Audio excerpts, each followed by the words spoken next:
everyone, I'm coming to you live from my car. I'm not driving. I wanted to give a few extra tips on differentiating or choosing a different types of cow's milk dairy for your 12-month-old once you start transitioning milk. You see, here's PD. Say hi, PD.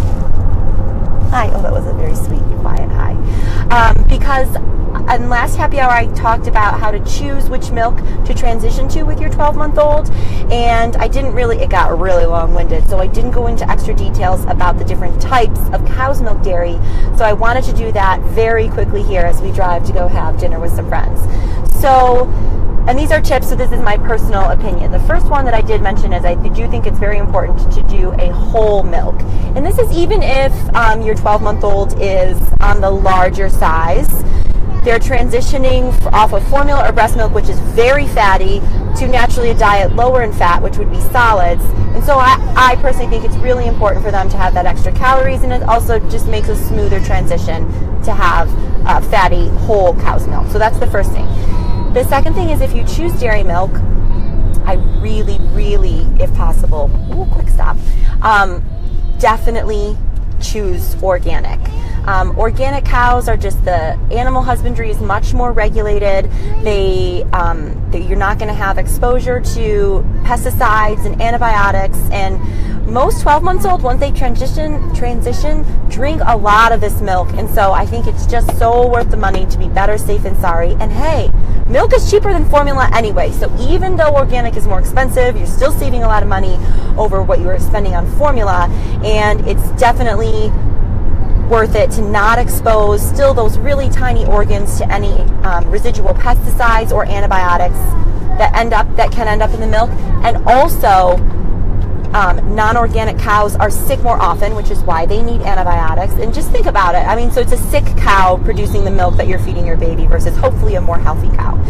The last thing I wanted to talk about was fatty acids in cow's milk from two perspectives. So you can also buy even more expensive grass-fed cow's milk, and you can also get pastured cow's milk, which are actually slightly different. And you can also buy standard organic milk, but that has DHA added to it. So those are all different things. I'm going to try to explain what they are and tell you how I do it with my kids. So grass-fed cow's milk, just like grass-fed formula, in that the cows are fed grass. And when cows are fed grass, they make a much more desirable or healthy fatty acid profile in their milk. It has more of those nice omega-3s, what are referred to as anti-inflammatory fats. So it's definitely a much bigger price tag than just plain organic, but the fat profile is a little bit more desirable. So what I recommend is, if you can afford it in your budget, start off with grass-fed cow's milk. If by the time your baby's like around 2, they're drinking a lot of milk, they're hopefully eating a lot more food, you can feed them fish every week. You know, I feel like the nutrient composition of the milk becomes a little less important the older they get. So if you can, start off with a grass-fed cow's milk, which is what I did with both of my boys. And then occasionally you also see pasture cow's milk. I didn't understand the difference at first, so I looked into it for you. Grass-fed is a regulated term, and it refers to what the cows eat. So they have to eat grass, which makes sense. This might be hay in the winter. So pastured cows, I thought, well, of course they're grass-fed because they're out in the pasture. That's not necessarily the case. They can be out in the pasture for the season that it's for when it's warm enough, and they may or may not be getting enough nutrients from the grass in the pasture. Like if they don't water the pasture and there's not enough grass, then they can be fed corn. So basically the difference is, if animal welfare is your bigger concern, pastured cows are probably happier cows because they get to roam around. If the nutritional quality of the milk is your bigger concern, grass-fed is a better bet. Now, they might be inside more often being fed grass, but the milk they're going to make is going to have a better fatty acid profile. Well, you can kind of toss it up between the two, and which one of those speaks more to you. Lastly, it's pretty common in your grocery store now to see just plain cow's milk with DHA, and we'll say with DHA. So basically all they do It's very similar to vitamin D. In the U.S., all of our whole milk is fortified with vitamin D, and this is so our kids don't get rickets. So when you see milk with DHA, all they do is they like shake DHA into the milk, usually from a fish oil. That's great.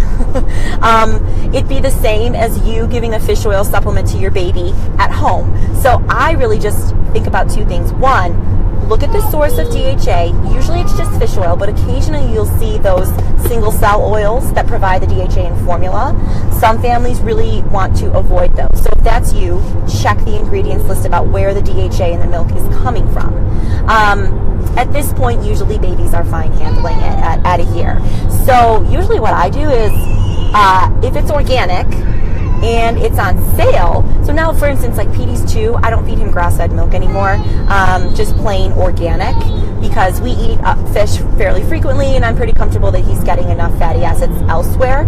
So, but if the organic milk with the DHA is on sale at the same price, for sure, I'll buy it. But I don't spend the extra money to buy it all the time. Because the other thing you can do at Price Out is just to price out buying just the organic milk and then buying your baby a really high quality fish oil supplement that's made for babies. And there's several on the market that are really high quality. Two big name brands that I like that make a really good supplement for babies is Honest Company and Nordic Naturals. It's a little more on the expensive side, but it's still cheaper to buy the supplement and give it to your baby a couple times a week at home and then just plain organic milk than to buy the milk with the DHA. So that's how I do it. So kind of price drives my decision there. And if I'm choosing between, let's say, whole milk with DHA that's not organic and organic milk, definitely I would go with the organic as opposed to the DHA. Because again, you can get DHA from so many other places. And as your baby ages, you want to be feeding them a varied diet, hopefully with some fish. So I hope that helps give you a little bit more education about all the different types of milks. So to wrap up, my personal recommendation is always try to do organic and whole. And when you're first starting off, if your budget allows, I really do like a grass-fed cow's milk because it's providing your baby with a little bit of a more anti-inflammatory fatty acid profile as opposed to a standard cow that's fed corn, which results in a little bit more of an unhealthy cow or a cow that's prone to being sick. So if you have any questions, you can leave them in the comments and I will get back to you. Oh, my sister's watching. Hi, Cheese. And I'll see you guys next Friday. I went camping this Friday and didn't even tell anyone, just didn't do happy hour. So I'll see you guys next Friday. And of course, if you need a little bit of help with your transitioning to solids plan, starting on milk, or anything related to your baby's diet in the first year, feel free to sign up for a free 15-minute call with me. You can do it right on the Facebook page. Just click the Book Now button and it will take you over to my calendar. All right, I will see you guys next week. Bye.